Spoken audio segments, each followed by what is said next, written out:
Salut à tous, salut à toutes, bienvenue sur la chaîne de Captain Mailboy. Oui, je ne suis plus l'Avengers du cinéma. Voilà, on change les surnoms, c'est 2022, on change la coupe, on change le style, on change tout, pardon. Aujourd'hui, nous allons parler, cela fait très longtemps que je n'ai pas fait de vidéo, je m'en excuse, nous allons parler avec au moins 4 ans de retard de Euphoria, saison 2, générique.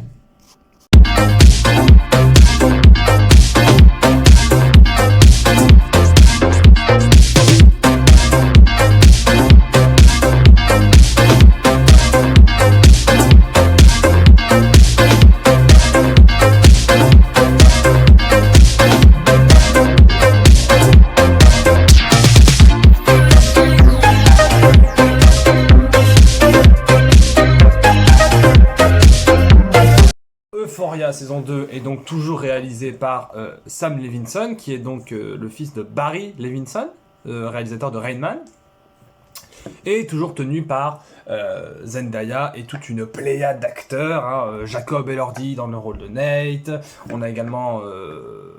Bon, j'ai pas le nom des autres actrices et acteurs, mais voilà. Pour faire simple, un petit topo très simple sur Euphoria saison 1, c'était une série que j'avais dû regarder pour les besoins de ma classe, de mes études de théâtre, et c'était une série que j'avais énormément appréciée. C'était une série qui parlait de thèmes très durs, très violents. Il y avait la violence, la quête d'identité, la recherche de genre, la recherche de l'identité sexuelle. Enfin, ça parlait de beaucoup de choses. Il y avait des scènes très très dures, des scènes avec le père de Nate, des scènes avec Jules qui étaient très violentes. Zendaya était brillante dans le rôle. La mise en scène était absolument exceptionnelle. La photographie, c'était beau, c'était subtil, c'était magnifique. À part le dernier épisode de la saison 1 et les 2 épisodes de transition que j'avais trouvé absolument horribles, je trouvais que, enfin, j'avais hâte de voir cette saison 2 de Euphoria. Est-ce que c'était bien? Eh bien non. Eh bien non, parce que Euphoria saison 2, donc une série qui a donc 8 épisodes, avec les 2 premiers épisodes qui étaient sincèrement exceptionnels, qui étaient en termes de jeu, en termes de scénario, en termes de mise en scène, en termes d'acting, de photographie, de direction d'acteur, c'était absolument brillant. Et après, la série n'a fait que descendre dans mon estime au fur et à mesure des épisodes. Parce que déjà, je trouvais que la saison 1 était bien parce que Zendaya, le personnage de Zendaya, donc Rue, avait réussi à arrêter sa consommation de drogue. Elle était donc clean. Et à la fin de la saison, elle retombait dans ses travers et je trouvais ça con. On avait également le personnage de Nate qui s'enfermait dans ce cercle de violence avec tout le monde, avec son père qui est complètement timbré. On avait Cassie aussi qui était quand même pas mal atteinte psychologiquement. En fait, il y a un truc qu'on comprend beaucoup dans la saison 2, c'est que tous les personnages sont des monstres. Sont des monstres les uns envers les autres. Il n'y en a pas un qui est humain. C'est-à-dire que la seule personne qui est un tant soit peu humain dans ce cercle de personnages, c'est Fesco. Fesco, c'est un dealer qui deal de la drogue pour se faire de l'argent. C'est tout. Il va pas buter des enfants. Il va pas... Enfin... Ok, c'est pas ultra moral ce qu'il fait, mais franchement, de tous les personnages de Euphoria, c'est clairement le mec le plus propre sur lui. Il y avait Lexi, mais Lexi a fait des choses dans cette saison que je trouve absolument dégueulasses et ignobles. On a le personnage de Kate qui, après avoir fait sa première fois, finit par devenir une sorte de dominatrice SM sur les réseaux sociaux, enfin un truc assez glauquissime. On a Cassie qui se fait à moitié agresser, voire tuer, peut-être même violer par Nate, mais qui est toujours amoureuse de lui. On a Cassie qui dans cette saison couche avec Nate et ça va être un gros point scénaristique de cette saison. On a Rue qui recommence à parler à Jules mais qui en même temps recommence sa consommation de drogue vraiment très fortement. On a Nate qui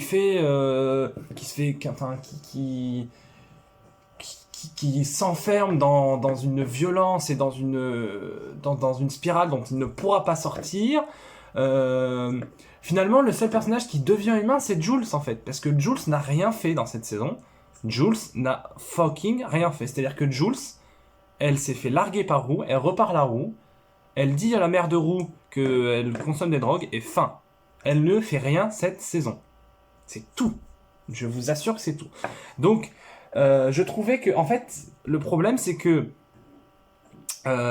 Zendaya, donc le personnage de Zendaya, consomme à peu près toutes les drogues possibles et imaginables parce que son père est mort et qu'elle n'arrive pas à surmonter le deuil de son père et que du coup, quand elle n'est pas droguée et qu'elle est sobre, elle pense qu'au suicide et à mourir. Bon. Déjà, scénaristiquement, c'est un peu vu et revu, mais pourquoi pas. Mais c'est la façon dont c'est traité et la façon dont joue Zendaya, c'est-à-dire que Zendaya, dans la saison 1, avait une palette de jeux qui est complète et esthétique et techniquement irréprochable, mais elle joue la même chose à chaque scène. Elle joue la même chose dans chaque scène de Euphoria. Il y a un épisode qui lui est entièrement consacré où c'est elle qui, donc sa mère qui se rend compte que elle a repris la drogue et qui du coup elle s'énerve contre ses parents. Que franchement, elle finit par vagabonder dans la ville et on s'est dit peut-être qu'elle va finir par mourir. Eh ben, ça aurait été vraiment exceptionnel, vraiment bien qu'elle meure parce que vraiment son personnage est devenu ignoblissime et insupportable au fur et à mesure des épisodes. Le personnage de Cassie est en train clairement de devenir folle, clairement. À moitié psychotique, presque dans une sorte d'hystérie de s'imaginer une vie avec Nate, de s'imaginer peut-être tuer sa meilleure amie parce qu'elle a couché avec Nate, enfin, bizarre. Nate, lui, clairement, va finir par tuer quelqu'un. Clairement, on a tous cru qu'il allait tuer son père. En fait, c'est ça. Le problème majeur de cette série, c'est que il aurait pu se passer plein de choses. Il aurait pu se passer des millions de choses, c'est-à-dire que on aurait pu avoir de belles relations, de beaux moments entre Jules et Roux, sauf que Roux ne fait que de la merde, donc il n'y a pas de scène bien. Cassie, qui couche avec Nate, elle aurait pu, je ne sais pas, essayer d'en parler à sa meilleure amie, ou finir par... Il y aurait pu y avoir une confrontation entre Nate, Cassie et Maddie, ça ne s'est pas fait. Kate qui largue son mec, on sait pas trop pourquoi. Kate, ah oui, alors Kate aussi, grosse déception, c'était un personnage très fort de la première saison. Elle a été complètement effacée de cette saison, mais complètement effacée. Mais vraiment, c'est-à-dire qu'on la voit à quelques moments. On la voit une fois parce qu'elle fait un rêve érotique, c'est tout. Franchement, c'est tout. Donc, grosse déception. Donc voilà.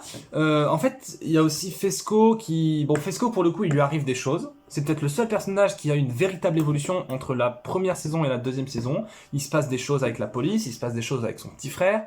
Donc, voilà. En fait, Nate, on pensait qu'il allait tuer Maddie, il ne fait rien. On pensait qu'il allait tuer Cassie, il ne fait rien. On pensait qu'il allait tuer son père, au final, il le dénonce juste à la police. Donc, Euphoria, je vais pas, scénaristiquement, je vais pas m'éponger là-dessus pendant des heures. C'est-à-dire que c'est plein de petits points scénaristiques qui pourraient faire des trucs de fou furieux. Ça pourrait être incroyablement, mais je trouve que ça s'est vachement assoupli par rapport à la première saison. C'est-à-dire, ok, il y a des scènes très très dures, mais très très dures, hein.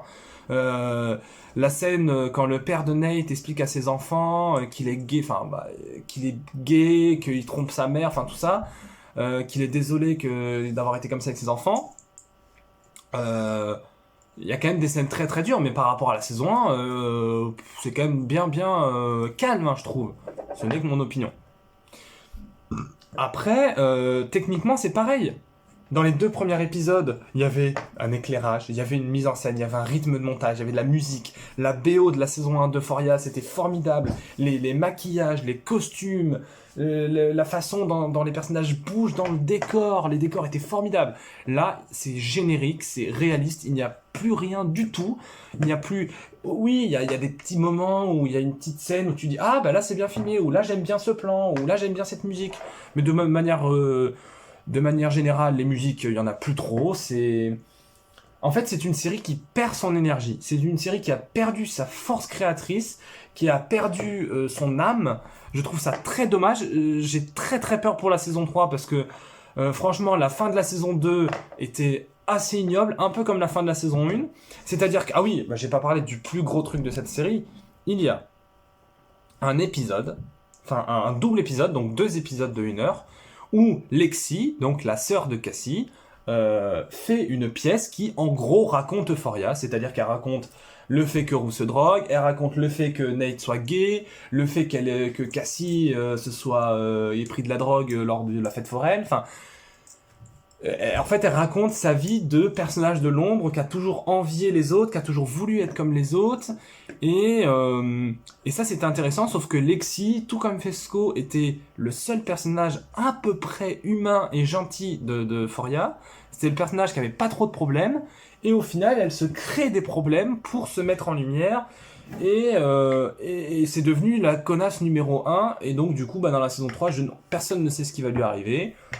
Mais je pense très honnêtement que s'ils font une saison 3 de Euphoria, parce qu'on sait qu'ils vont la faire, il faut tuer un personnage. Il faut tuer un personnage vraiment. Tuer, alors peut-être pas Roux, parce que c'est le personnage principal. Tuer Nate ou Cassie ou Maddie, mais il faut que ça bouge à un moment donné, Euphoria. Il faut vraiment que ça bouge, parce que sinon on risque vraiment de se faire chier très très fort. Et au bout d'un moment, ça commence à bien faire. Voilà. C'était... Voilà. Je suis un peu énervé sur Euphoria parce que je trouve que c'est une série que j'avais adorée cette saison. Je trouve ça... je trouve ça assez dommage. Voilà. Voilà. Bon. Sinon, petite review geek. Review de l'Avengers du cinéma, du Captain Melboy. Vous m'appelez comme vous voulez. Il y a Moon Knight qui sort dans 2 semaines, ça va être exceptionnel. La semaine prochaine, je vais voir Sonic 2, que j'attends 1000 fois plus que les Animaux Fantastiques 3, parce que les Animaux Fantastiques 3, ça va être éclaté au sol. Je le dis, vous l'avez entendu ici. Enfin, voilà. Il y a également le trailer de Miss Marvel, qui a pas l'air si dégueu que ça, en fin de compte. Voilà, ça peut trouver son public. On attend un trailer pour Thor 4, évidemment. Et puis, bien entendu, j'ai été revoir The Batman une 2e fois. Et effectivement, c'est le meilleur film de cette année. C'est clair, net et précis. C'est un chef-d'œuvre cinématographique incompris. C'est un grand film absolument merveilleux et grandiose. Voilà.